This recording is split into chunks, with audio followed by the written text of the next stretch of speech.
Have you ever tried inlay die cutting? Well, today I have two different cards to share with you, one with a nice simple technique, and on the second one we're going to step it up a notch and try our luck with multiple inlay die cutting. Let's see how we go.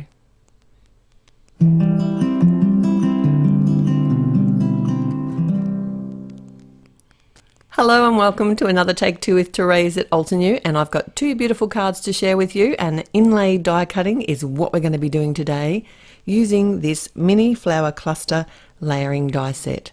Now I'm not going to be using the leaves from this set, but I am going to be using these flowers, and they do have 4 layers to them.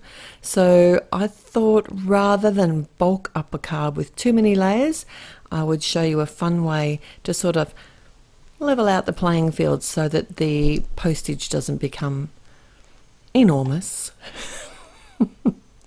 Now I'm using the Red Sunset group of papers here, and I wasn't really sure what I was going to do with the base of the flower. Initially I was going to go with the chocolate brownie colour, but I changed my mind, and you'll see what I end up doing in just a minute. But I did layer up a few clusters of flowers, and I did mix up the colours a little bit. All of the colours that I'm using today will be listed at the blog, and that will be linked in the description below, as well as a full list of all the products that I've used here today as well. I just used a liquid glue to assemble my flower little bouquets. They're really easy to do because basically each layer cuts all at once, except for the very top layer, which has a few little pieces. And this liquid glue just dries really quickly, but I can sort of move it a little bit. And the instructions for the layers are on the packaging.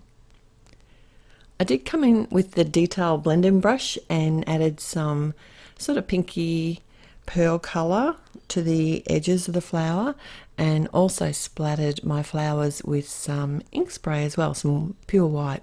Now I wanted something to layer up here, and I've got the Mix and Match Frames die set, and I'm going to be using this on both of my cards in the backgrounds, and this is what we're going to be inlaying on the first card. So I didn't have any cardstock the exact colour that I wanted, so I thought I'd create my own.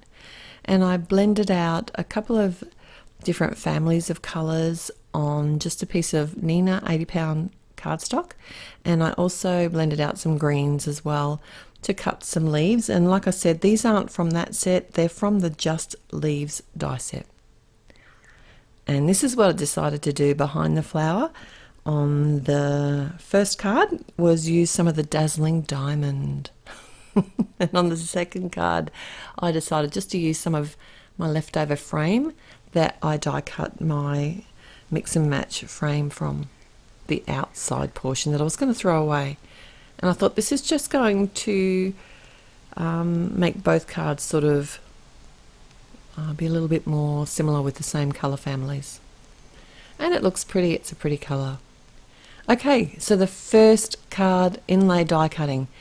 This is easy to do. I simply got a piece of A2 cardstock cut to the same size as my card front, and die cut the Mix and Match frame from that. Now I'm keeping all of my pieces here because I want to attach the frame and the inside border directly to my card front. So I have added some dotted adhesive, and then I can just puzzle piece in my frame, and this is where it all gets a bit weird.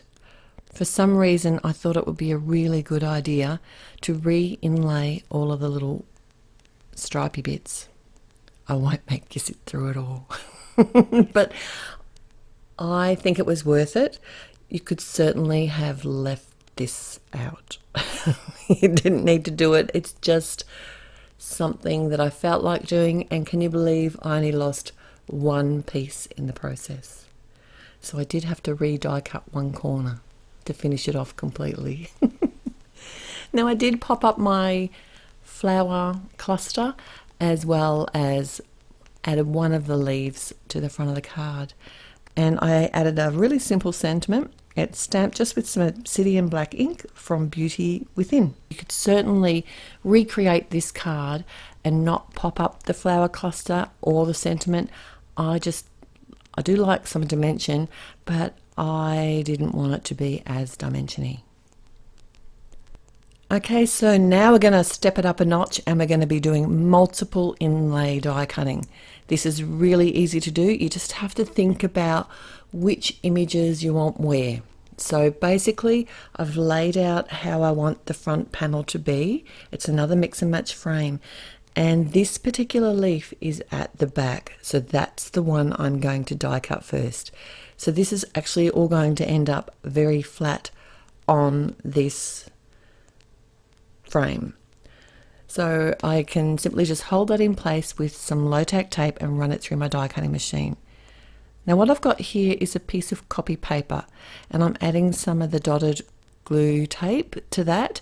Now the reason I'm using copy paper is it's nice and thin because I'm going to have quite a few layers as I keep running this through my die cutting machine. And by sitting that behind my die cut leaf window, that meant that it had somewhere for me to adhere my leaf to. And again, you want to make sure that you keep all those little tiny pieces so that you can re-inlay them onto your image so that it ends up nice and flush. I did the same with the other leaf. This was another image that was in the background. These are sort of sitting behind my clusters of flowers, and I'm adding another piece of copy paper. I only cut it to the size that I need, and then I can just add the die cut leaf into the inlay die cut and make sure that I add all the little tiny pieces. So you could try this technique with whatever dies that you have. This would work even with a stamped and coloured flower that you had a coordinating die with as well. It's not hard to do. I laid my mini clusters where I wanted them and just held the outline die over top, ran it through my machine yet again, and I'm just doing the same technique here.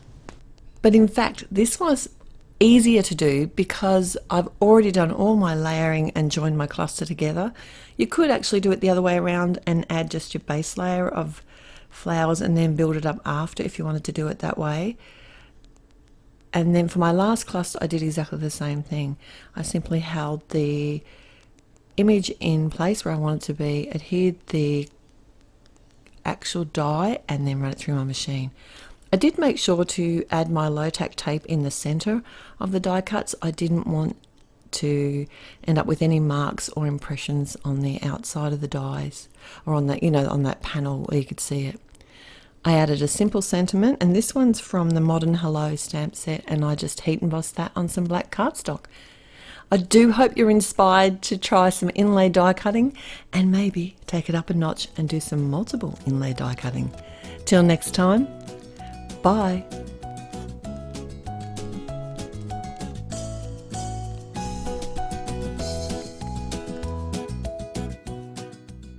Hello there! Did that video just spark your creativity? And do you want more project ideas and inspiration videos too? Well, if you do, please make sure that you subscribe to the Altenew YouTube channel. Also, make sure that you do click that notification bell so you don't miss a video. Thanks so much for watching. Bye bye!